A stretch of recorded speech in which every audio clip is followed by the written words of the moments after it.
Todos y cada uno de los coches eléctricos que están a la venta y todos los que se pondrán a la venta en el futuro te mienten con la autonomía que son capaces de hacer, pero hay una explicación detrás de esto. Voy a explicarte el por qué te mienten, en qué se basa el dato de autonomía y también cómo puedes conocer de una manera algo más precisa cuál es la autonomía real de un coche eléctrico. Vamos a empezar primero comprendiendo de dónde viene la autonomía, el factor que más determina cuál es la autonomía que va a tener un coche eléctrico. El factor más crítico está en el tamaño de la batería y por tamaño en realidad comprendemos la capacidad de almacenamiento energético. El dato que te interesa no es el dato de capacidad que te suelen dar, sino uno que suele estar un poquito más oculto, que es la capacidad útil de la batería. Suelen darte la capacidad neta y a ti te interesa la capacidad útil, porque es, a fin de cuentas, la capacidad de almacenamiento energético real que tiene la batería de un coche eléctrico.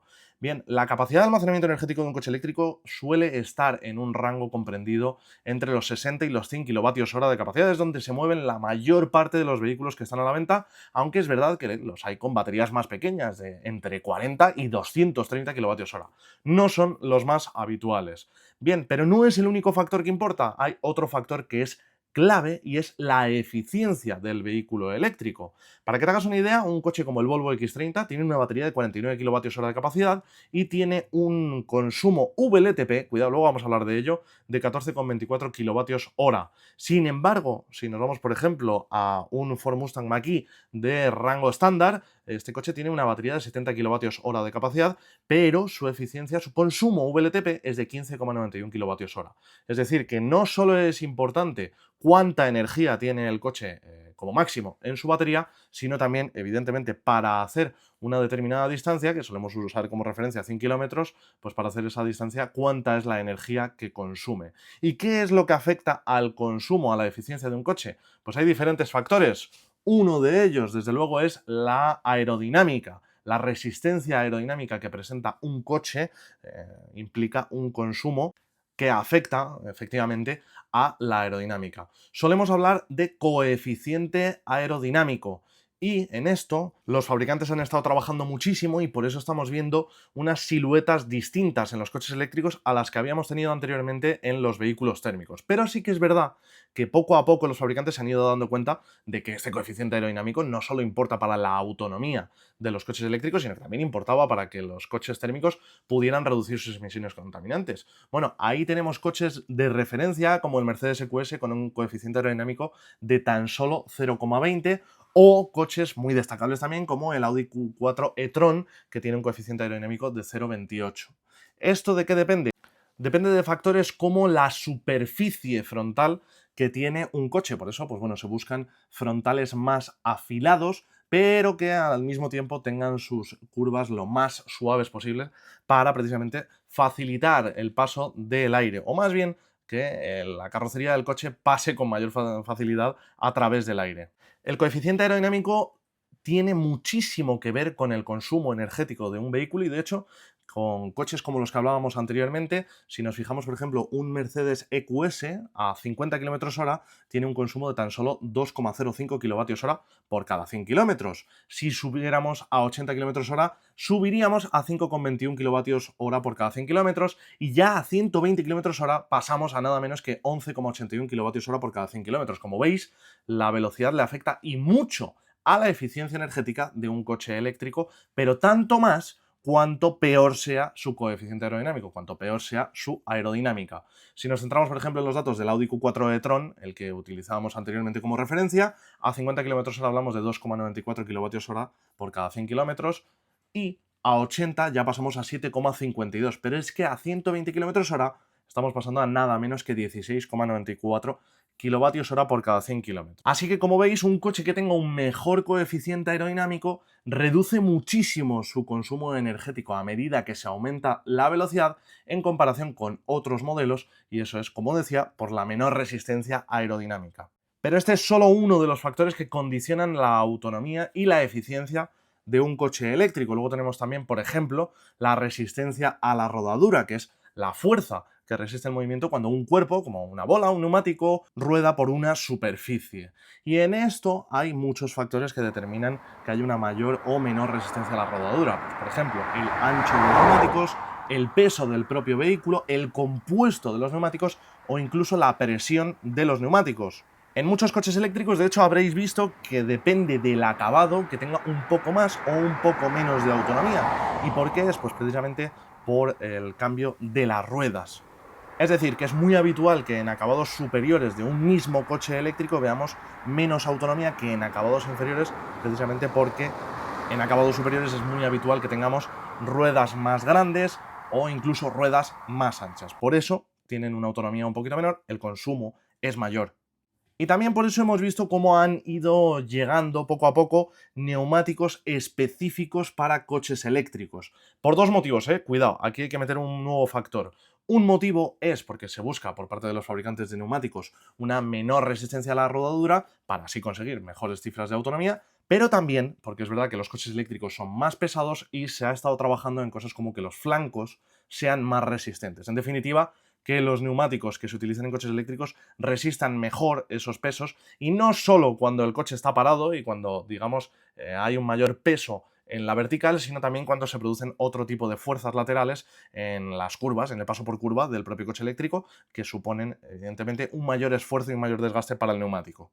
Pero hay otros factores clave que determinan la autonomía, que condicionan la eficiencia de un coche eléctrico. Uno de ellos es el peso. Por supuesto, un coche más pesado va a necesitar de más energía eléctrica para poder moverse. Y también luego hay que tener en cuenta la eficiencia tanto del sistema de transmisión como de los motores. Y es verdad que los motores eléctricos, por definición, son muy eficientes, pero hay diferentes tecnologías de motor y repercuten de una forma muy notable sobre la eficiencia.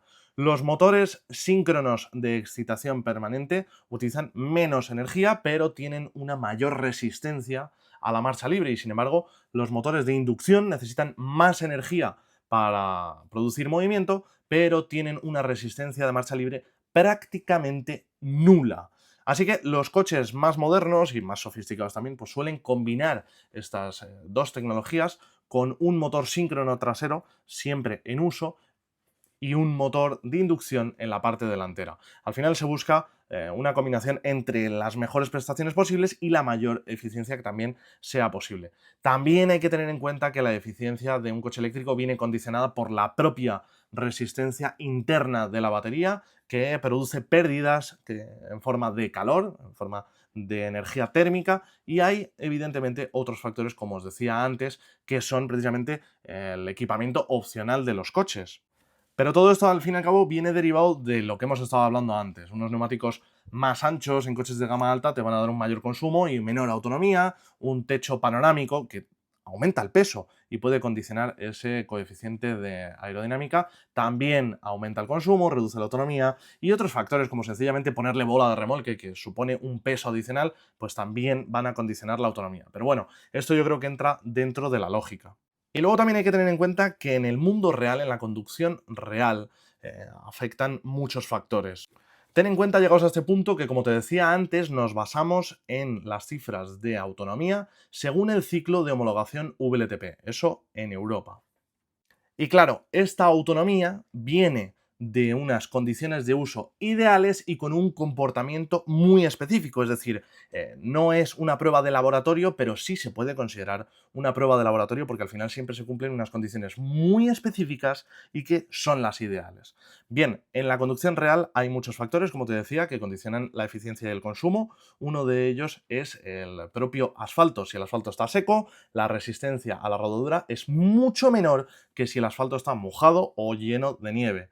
La velocidad también. Si circulamos a velocidades altas, se va a hacer mayor el consumo, vamos a tener un consumo más alto debido a una mayor resistencia aerodinámica. La temperatura. Hay muchos factores que afectan en la autonomía relacionados con la temperatura. Y aquí llegamos a un punto clave, solemos hablar mucho de sistemas de climatización por bomba de calor o por resistencias, etcétera. El sistema de refrigeración por bomba de calor, bueno, de refrigeración no, de climatización, porque da tanto frío como calor, por bomba de calor es mucho más eficiente, consume mucha menos energía, pero hay que tener en cuenta que en circunstancias de uso real de un coche eléctrico vamos a estar muy condicionados en la autonomía, tanto si el clima es cálido como si es frío. ¿Y por qué? Bueno, pues porque en un día con mucho frío vamos a gastar una cantidad importante de energía en calentar el habitáculo, pero es que también en los días calurosos vamos a gastar energía en utilizar el aire acondicionado intentando enfriar la cabina. Y aquí, para que tengas una referencia, la mayor parte de los coches eléctricos tienen un sistema de climatización que puede quitarle a la batería una cantidad de energía de entre 5 a 10 kilovatios como máximo. ¿Qué quiere decir esto? Pues que para enfriar o calentar el habitáculo, el sistema de climatización del propio vehículo va a gastar entre 5 y 10 kilovatios como mucho. Pero esto, evidentemente, es un consumo que se suma también al consumo para mover el propio vehículo. Y como te decía antes, hay una resistencia interna de la propia batería. Si la temperatura es suficientemente baja, esto es con temperaturas bastante bajas, claro, pero bueno, la batería tiene un líquido electrolítico que, cuando la temperatura es más baja, se vuelve más viscoso, y esto hace que las reacciones químicas sean más lentas dentro de la batería, es decir, se reduce el flujo de electrones. En definitiva, se pierde eficiencia. Una mayor resistencia interna provoca que se produzcan mayores pérdidas de calor y se reduce la energía útil que se puede extraer de la batería. Y ojo, porque esto no solo condiciona la autonomía de un coche eléctrico, la reduce, sino que además también limita la velocidad con la que se puede recargar la propia batería. Con el objetivo de paliar esta anomalía, digamos, en el comportamiento de las baterías cuando la temperatura de las celdas es excesivamente baja, lo que hacen los fabricantes es utilizar sistemas de climatización de la batería, es decir, tanto de calefacción como de refrigeración para la propia batería, que tienen el objetivo de mantener un rango de temperaturas óptimo en la batería. ¿Problema? Pues que evidentemente este sistema de climatización también supone un consumo en la climatización que no es para el movimiento del propio vehículo. En definitiva, esto también merma y reduce la autonomía de un coche eléctrico.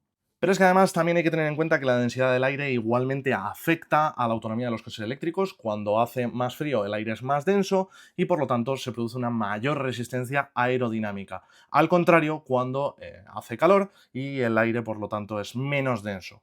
Y ahora llegamos, yo creo, que al punto clave, y es que, ojo, esto no es solo de los coches eléctricos, ¿eh? En los coches térmicos ya hemos visto a lo largo de toda la vida que tampoco han sido capaces nunca de cumplir en circunstancias de conducción real los consumos homologados en las pruebas de homologación.